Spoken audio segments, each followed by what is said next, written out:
Hello my friends and welcome back to my channel. I hope that you guys are all staying safe and you guys are all well. So today I really want to start a new series. Since finding God, the very first question that I've asked every single person that I've met who knows God is how? How did your story come about? How did you meet God? And the amount of testimonies that I've heard that are just incredible just amazes me. And if people didn't know that person, then they would never hear those testimonies. So I want to give those testimonies a platform, and I'm gonna basically start this series called Testimony Tuesday. It's gonna be posted on Tuesdays. As you can tell, this is a Tuesday video. And yeah, I just want to share people's testimonies. It's not going to be about me. It's going to be about how God has worked in more people's lives than just me. So the very first person that I wanted to get on was my girl Kirsten, and in my day in the life video that I just did, I said I wanted to get Kirsten on the channel, so here we go, we're getting her on the channel. So today Kirsten's going to share her journey. She's also a lockdown faith baby, and yeah, she's going to share her journey, so here we go. I did not grow up in a Christian household, so I didn't really know Jesus from a young age. Looking back, I didn't even realize he was an actual historical figure. I didn't realize he was an actual person. I thought he was just one of those stories in the Bible, just like a religious made up story that people used to tell to, I don't know, promote their religion or something. But me and my brother did get baptized. I think it's just because that was more of a tradition in our family. Like, as a family, we never went to church. I've never seen a Bible in my house. Like, it's not like we're religious at all. We just got baptized. I'm not sure why, to be honest. Um, so then going into school, I went to a Catholic school, but again, I feel like that was just because the education was better in that specific school. Didn't really have much to do with the fact that it was a Catholic school.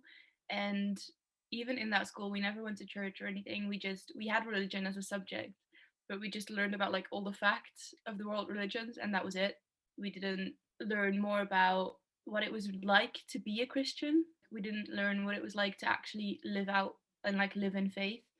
So then going into university, I had this like background knowledge of all the facts, but obviously not all of the facts because I didn't realize Jesus was an actual historical figure. But I had some knowledge of the main facts and the main religions, and I was always really interested and like fascinated, I guess, by people who did believe and by people who were religious, just by like the faith they could have in something, and just the whole concept of it was fascinating and interesting to me, but I just never looked into it properly.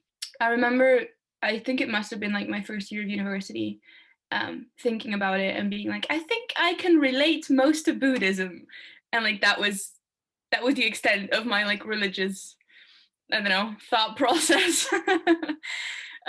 So then going through university, I moved out of home. Well, didn't fully move out. I went to live in the dorms. But in Belgium, because it's such a small country, it's a system where every single weekend you go back home. So you don't like fully move out. It's just 5 days a week. It's like summer camp every single week.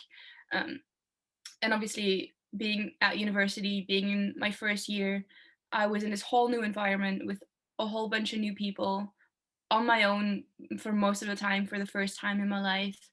Um, and I kind of got into a bad, well, I don't want to say a bad group of people because the people themselves weren't bad. It was the culture that was bad.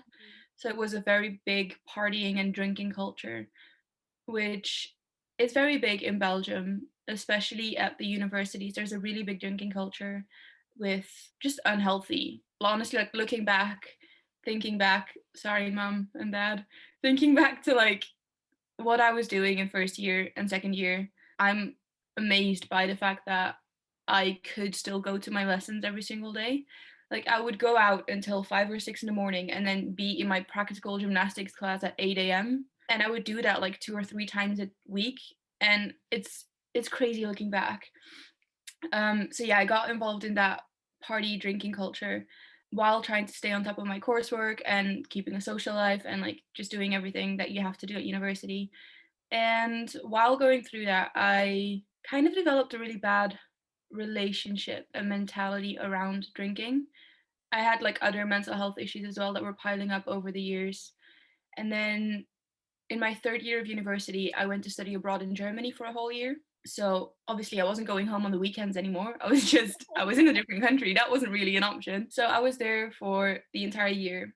But I did go home for like Christmas break and summer break and stuff. And in some ways that was better because there was less of a culture of drinking and partying. There was still a culture of drinking and partying, don't get me wrong.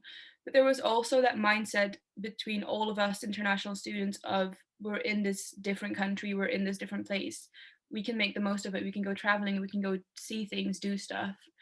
So it was a slight shift in mindset, but not huge. And throughout that year, my mental health actually got really complicated and really confusing because I had times where I was really, really happy and I was just really content and I was loving life and I was so happy to be where I was and do what I was doing. And then there was times where I just felt completely numb. And I remember one of my best friends from home visiting me because she came to visit. I think she came to visit me like 3 or 4 times in total because it was really close to where we lived in Belgium, so it was quite easy. It was just, I want to say it was a 3-hour bus ride, so it wasn't it hardly even felt like being in a different country almost. So she came to visit me a couple times, and one of the times she was in Germany with me, I felt so bad for her because she was getting nothing at all from me. I was completely numb. It was effort to smile and it was effort to talk. So I was just silent and just going through the motions, going through the days. And yeah, she was just there and she was so good about it. I don't think she's ever really said anything about like, oh, why are you not saying anything? Or she was just there. She was just supporting me through it. So yeah, that was a weird time because it was one of the best, like some of the best times of my life, but also some of the worst.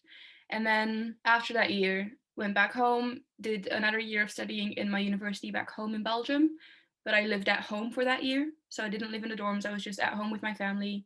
And we live in a really small village, so I love it. I love my house. I love my family to pieces. They're the best people in my life. I love where I live. And I think not living on campus and not being in that culture with all the students all the time was actually really good. And looking back, I didn't realize how good that year was because it felt like nothing was happening. I felt like I was stuck. It felt like I wasn't moving forward because all I was doing was just going to my lectures and going home and then going to training. And at the time, I didn't realize how good I had it. Obviously, looking back now, I do. And then after that 1 year, I left home again to study abroad again. So I went to study abroad initially for 1 year in Cardiff in Wales. And again, being thrown into kind of a partying and drinking culture. It wasn't as bad as it was in Belgium, but it was still a very strong partying and drinking culture. And I kind of fell into the old habits that I had in Belgium in the first 2 years of uni. So my drinking got really bad again. And it's weird because, again, this is one of those times, same as in Germany, where it was some of the best times of my life, but also some of the worst. So going through that year, I obviously was still in uni. I was still attending my classes. I was still doing all of that. I was finishing up my degree. So I was writing my dissertation, getting all of my modules done. I was also being social and very active in my sports teams. So I was always at training. I had training at least once a day. Usually I had like 2 trainings a day and stuff, which I loved. That was like, I loved doing that. But then there was also times where I either couldn't make it to training or I was at training, but I couldn't do much of anything because I was so hungover and because I just lost days of my life. And then towards the end of that year, I decided to stay in Cardiff for another degree because it wasn't offered in Belgium and it was something that I really wanted to do. And I don't know, I can't seem to leave uni. But I stayed in Cardiff, so I was really happy about that because I got to stay with all my friends and with my teams and stuff. And over that 3 years that it was in total where I was in Cardiff, I made some of the most incredible friends I have to this day, like some of the most incredible people. And over those 3 years, a couple of them who were closest to me, expressed being very concerned and they were very worried about me. And then when I went home to Belgium for like Christmas holidays, and I would talk to my friends about stuff I had done in Cardiff and like what was going on, and like I told them stories about nights out and all that kind of stuff, they got worried too. And I kind of laughed it off. I was like, "Oh, haha, it's just like, I'm having a fun time. It's cool. I'm at uni. Like it's great. I love it." And I didn't really see how bad it was until I think it was towards the end of my second year in Cardiff, where I was like, okay, especially with my drinking, I was like, I think I might like need some help. Like, this is not okay anymore. So my friend decided to fill out one of those referral forms at the university with me. So we were sat in the like cafeteria filling it out. Not a lot really came from it because it took the university so long to like get back to me, and by the time they did, I was like, I don't need the help anymore, I'm fine, which I wasn't. But and then, so while going through all of that, obviously I was still in uni, still having my classes, still having my training, my social life, also still having all those mental health issues that were still just piling up. Like, none of them were getting resolved, they were getting worse, they were multiplied. And then I think it was November of 2019, so right before like the whole coronavirus situation hit, I was in a pretty bad place. I was really down. Like, looking back now, I can see that I was just very depressed, and I didn't want to do anything. I didn't have motivation for anything. I didn't want to go to training anymore, and I kept canceling training and using my back as an excuse because I had an injury on my lower back. So I kept being like, oh, my back just hurts too much, I can't make it to training. While in reality, I had just been in my bed all day and didn't want to get up. But I was still struggling to finish my dissertation because I didn't want to give up. Like, I didn't want to just stop doing stuff. So I was still doing my dissertation, and I was still going to competitions and games and stuff. And I was still trying to get myself to go to as many training sessions as possible and see as many people as possible. But it was all just hard, and it was also tiring. And then, so that got quite bad. And then lockdown hit and everything stopped. I didn't have training to go to anymore. My dissertation at that point, I had submitted my dissertation about a month before lockdown hit. So I didn't have any uni work whatsoever because I graduated. I wasn't in a degree anymore. I couldn't go out to see my friends because it was lockdown, everything was shut. Like, everything just stopped. And I've always been really bad with taking a break and resting and relaxing. I've always been the kind of person that wants to do stuff, and I'm always looking for something to do. And I'm always really busy. I always have a lot of things going on, and I really like it that way. But I feel like sometimes in the past I might have used it as kind of an escape from dealing with whatever was going on in my head. But then obviously in lockdown, I was forced to take that break, and I was forced to sit down and just be with myself. And like, looking back, I definitely think that that was just God being like, right, girl, we need an intervention here. We need to sit you down. You need me. So about the first month of lockdown, I was still in my student accommodation in Cardiff.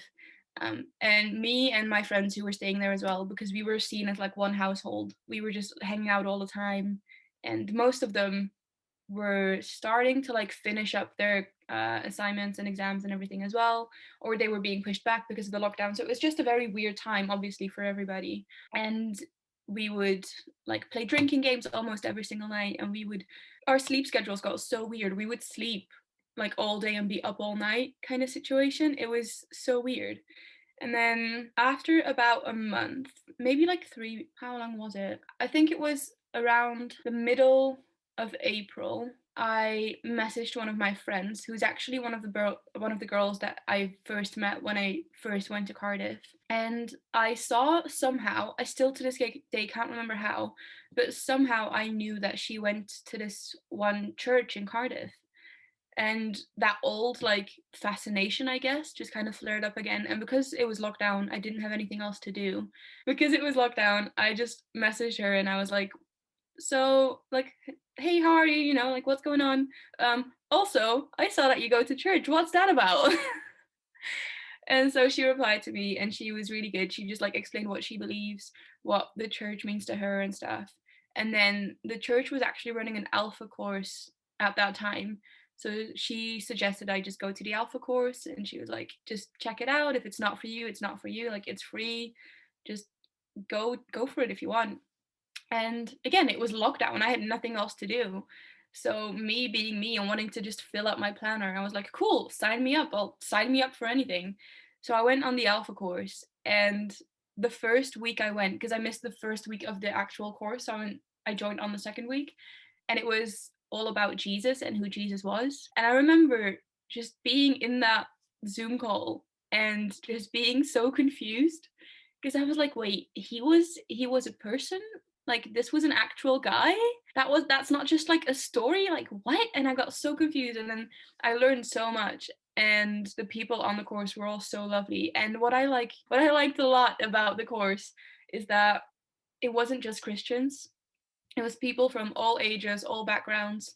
We had two people in our group who was very, like, they were very, very skeptical. And that was amazing because they asked the hard questions and they stirred up these conversations. And it was all very respectful. It wasn't like anybody was bashing anybody else's beliefs. But we had these really good conversations about the important questions and the big questions. And then while going through that course, I remembered a song that I saw, I think it was on Instagram or something, like a girl covering it, and I thought it was beautiful, and it was Oceans. And when I first heard it, I had no idea it was a Christian song. I was just like, oh, this is beautiful, like she sings so nice, like this is amazing. And then that song came to my mind while I was on the Alpha course, and I looked it up and I realized it was a worship song, and I was like, well, that's weird, because in my head, like, religion and being religious and going to church was just all like old fashioned, and the priests and the pastors in the white robes and like all the Latin and the Latin songs and the hymns and all the boring stuff. I didn't realize that it, like, people my age were Christian and people my age were enjoying going to church and wanted to go to church. So while going on the Alpha course, as a true millennial, I got onto TikTok and YouTube and just fell into the Christian TikTok like rabbit hole. And it was amazing because I saw all these people my age or like around my age just talking about why they love God and why they love Jesus and why they're a Christian, and just sharing their faith and sharing what they do. And I started to realize that it wasn't about all these rules and it wasn't about all these restrictions, but it was really just about having that relationship with God. And over the next couple weeks, as I was going through the course, so many things just started clicking. I ordered my Bible and I watched God's Not Dead, which made me cry.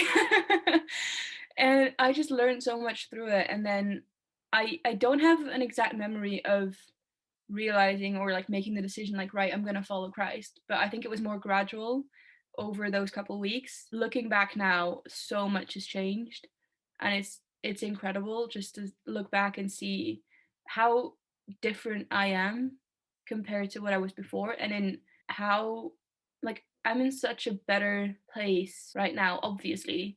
Like, I don't know what I was expecting. I wasn't expecting anything because I didn't know what it was, but now that I've learned so much, now that I know who God is and that he loves me and that he's chosen me and that, like, I'm a daughter of the king, like, it's amazing, it's crazy. And I still struggle putting this into words because I feel like I just can't comprehend it yet, and I don't know if I ever will. Just realizing also that everything that I did in the past and like everything I was doing and everything that I was kicking myself for and everything that I was having anxiety over or that I was feeling ashamed of, or like those thoughts that haunt you in the middle of the night where you're remembering something that you did however many years or months or weeks ago. I realized that none of that defines me. And yes, obviously it happens, and like I'm still gonna like learn from it and I'm still gonna think about it, but then I don't have to dwell on it. I can move on from it and I can know that those things don't define me, and I don't need to feel ashamed for anything because I'm forgiven, and I like there's no need for my shame about anything at all. There we go, guys. That was Kirsten's testimony. It was obviously just a short snippet because I asked her to keep it to 10 minutes. And yeah, she did say that she struggled to keep it within 10 minutes. But yeah, honestly, her testimony just absolutely amazes me. And I just find it so encouraging the way that God has worked in her life. Obviously, she's had so many different life experiences that I have never had and may never have. So yeah, it's just been an amazing blessing to get to know Kirsten. So I'm going to put her socials up on the screen for anybody who wants to get in contact with her. But yeah, also check out her channel, it's linked below. But yeah, I hope that you enjoyed this video. Make sure you stay safe. If you have any prayer requests, leave them below, and I will see you guys in the next video. Bye guys.